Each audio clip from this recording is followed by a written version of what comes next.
AJ is preparing for a very dangerous opponent on September the 22nd. Alexander Povetkin has also failed 2 drugs tests. So is it right he gets a shot at the big time so soon after a doping ban? I think it's bad. You know, I don't condone, you know, drug cheats and stuff like that. You know, I don't make the rules. I just know I've got to keep myself clean. I've got to keep myself above board. Can you trust him?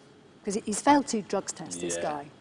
Can you trust him? Well, what we've decided to do this camp is we actually pay for extra drug testers, you know, to travel around the world with all my opponents. It costs a lot of money, but I think it's better to be safe than sorry.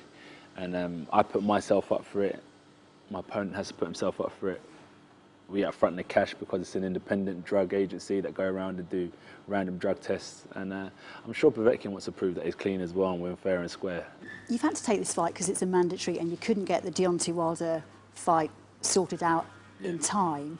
But Tyson Fury did manage to get that fight on, or they say they have. Has he stolen your thunder a little bit? No, it's about the long term. You know, I'm happy that they've taken the fight. I think they both needed it. You know, they've been professional 10 years and they both need meaningful fights. Deontay Wilder's strategy is fight Tyson Fury, beat Tyson Fury, boost his name. Me and him will get it on providing I beat Povetkin. Tyson Fury's strategy is put some money in the bank after a 3-year layoff and continue talking rubbish as he does. What did you make of the Logan Paul KSI fights? Do you know what? 2 YouTubers making millions out of trying to be boxers. I'm trying to be a boxer. Credit to him, but it was actually a good scrap. And you know what? If it brings like a lot of eyes to the sport of boxing, a lot of like kids, YouTubers, gamers are now watching boxing, it benefits us all. So I'm all for it, to be honest. Do you see yourself as a peacemaker, you know, as a force for good, even though, ironically, you fight for a living? Yeah, I see myself as a force for good. I don't know about for humanity, because that's a massive task in itself. Will there ever be peace? That's a great question. People have been fighting and dying for that for years. But in terms of like what I spread around my small circle, yeah, man, we bring a lot of peace, good vibes and positivity. And that's what matters, isn't it? Like, I may not be able to conquer the world, but I can definitely try and put my little touch on the people that I'm around and that I can affect. You're such a lovely guy, AJ. Do you ever get close to snapping? I mean, we saw Mourinho last week, snapped in a news conference, started ranting on about respect. Do you ever kind of think, oh, I've had enough? Yeah, definitely. Do you know, I respect Mourinho for what he done, though, because we was talking about it. He took a lot of the attention away from the players' mistakes. So people were busy talking about Mourinho rather than talking about the players that didn't do their job. So I think he's a great manager in that sense. So I think I can definitely flip, but like Mourinho, I'm more tactical with it now. And there has to be reasoning behind it. So I don't think he just flipped because he was annoyed. I think he thought, you know what, I'm going to put this man in his place. Then also, my players didn't perform. But instead of them like crucifying him and him and him, they're going to crucify the manager. And it takes the heat off of the pressure so they can focus, relax. They're not reading all the negativity in the press. And they can focus on their next game and go and perform. So I think it was, like he's still aggressive and like myself, but we're just a bit more tactical with it. Is there any downtime for you? Is there any real downtime? Unfortunately, no. Because everyone's always got a camera, haven't they? Everyone's a cameraman these days. Do you have to be a professional 365? Oh yeah, you do have to think. You have to think clever. You have to think clever. But I think that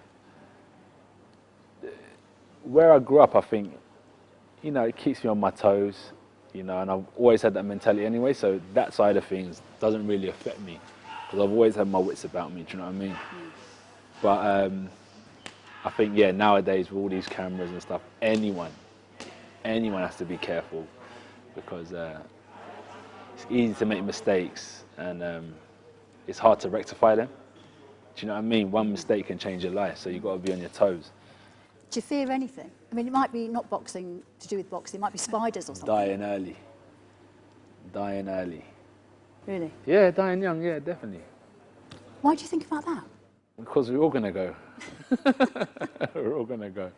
No one's escaped it, and if you ever meet anyone, send them my way. What do you most look forward to after a fight and, after the training's done? It's weird, like, you know, in the ring after, it's it's like a bit of relief. It's weird. Like, you remember, I always know, like, I'm walking around the ring with the belts, handing out the belts and, like, spudding people, but it could easily be the opposite way, you know? And, like, you're in there and, like, you're just zoned in with your opponent and you're thinking, I can't afford to make a mistake. And I just think all they're waiting for is for me to make one mistake. So I'm going for every second of those 3 minutes in each round thinking, oh, I've got to be switched on, I've got to be switched on, I've got to be switched on. And then when I win, that feeling, that after-fight feeling is like, whew, I got the job done. You know, it's just like honestly, like a big relief. Because I think a lot of people want to see me victorious. They don't want to see me flat on my back. And that's normally the way it goes in heavyweight boxing. What do you look forward to? You know, is it an ice cream or a... So, like, after that part yeah, of the celebration. I'm not in training. I can have a massive bar of chocolate. Food-wise would be brownie and ice cream, apple crumble and ice cream. And then, I actually like holidays. I love to travel. So, like, some sun, some beach. Like, it's like you live this different lifestyle when you're on holiday. Like, I like to, like, wake up fresh, fruits, put on the music. It's like the day just goes so slow and perfect. You know, you can watch the sunset. When have I ever watched the sunset from my flat in Sheffield? Do you know what I mean? It's like, that's not on my mind. So I just live a different life. So I can definitely look forward to a holiday. We've seen loads of sports people involve their children in their big sporting moment. You know, footballers like to bring their kids out on the pitch. And we saw Novak Djokovic. He was so insistent that his little boy, who's 3, had to be there at Wimbledon to see him pick up the trophy. I mean, that's nice. Can you ever see, you know, being comfortable with your son watching you fight? Yeah, definitely. Really? Yeah, man. I don't know why, but it's what I do. He was watching it the other way and he was like, that looks like you. He was watching him boxing and he was saying, that guy looks like me, which was funny. And was it you? Yeah, it was me. He actually fighting. He was like, that guy looks like you.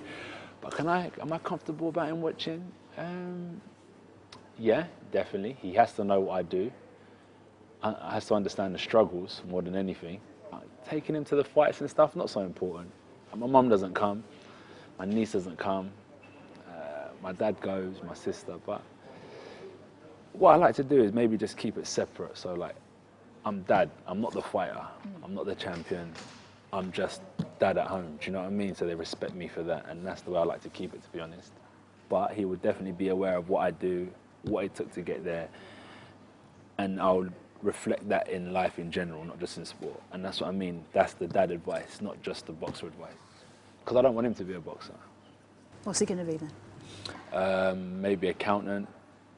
I wouldn't mind him being an accountant. I wouldn't mind that. Good with numbers, crunching numbers.